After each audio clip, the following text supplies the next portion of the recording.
Magandang araw sa inyo mga kapakners, magandang araw sa inyo. Shoutout sa ating mga nahahagip sa vlog.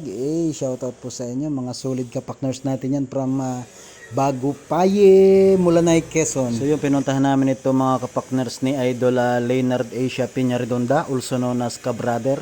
Gusto daw niya magpalipad ng drone shot dito sa Bagupaye Hills. Gusto niyang matisting kung gaano kataas at kung gaano kalayo. Dahil itong bundok na ito ay napakalawak mga kapakners. Shoutout sa ating imbudong pula na ating laging kasama.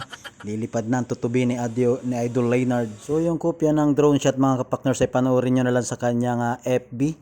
Hanapin nyo lang Leonard Asia Piñaredonda para makita nyo kung gaano kaganda ang view dito sa Bagupaye Hills. At maya maya pagkatapos namin magpalipad mga kapakners ay kami dito ay mag-jogging dahil napakaganda mag-jogging dito mga kapakners. May dala nga rin pala kami ditong merienda mga kapakners o may chami lang malakas tapos pandesal.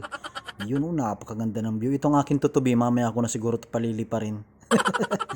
Dito muna tayo kay tutubi ni Idol Leonard Asia Piñaredonda. Kain tayo mga kapakners, may tinapay pa tayo. Nagpa-practice na nga pala ang ating ka-brother magpalipad ng hindi tumitingin sa drone, kundi tumitingin na lang sa kanyang cellphone. Napakagaling. At pagkatapos niya magpalipad mga kapakners ay tayo naman ay kakain muna. Uy, sabi mo naman pare, jogging, bakit feeding?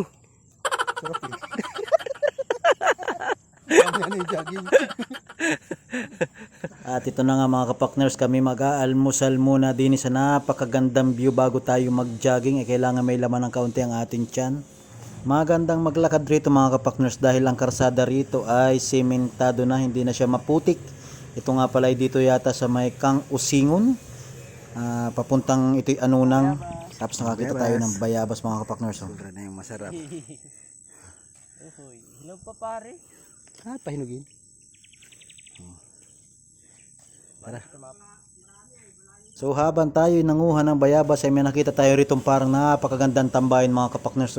Ang galing waiting shed na may second floor. Napakaangas. Kaya parang bagong idea ito mga kapakners. Tara, akyatin natin. Ang galing waiting shed na may second floor, may tambayan. Lalo nang ang ganda ng view dito pag nakita nyo yung kabundukan mga kapakners. Shout out po sa nakaisip nitong ideyang ito. Napakagandang tambayan po nito. Wow, overlooking mga kapakners. Huwag nyo na tingnan yung aking taba dyan. Talagang bilbiling yan.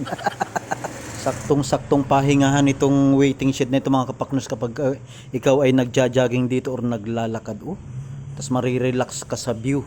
Mga kapakners, hinog na hinog sana to. Yan dami ng hinog. Alam ko na kung bakit hindi kinukuha to ng mga bata. Kasi may putakte. May insekto. Hindi pwedeng kunin. Daig naman. Ay ganda.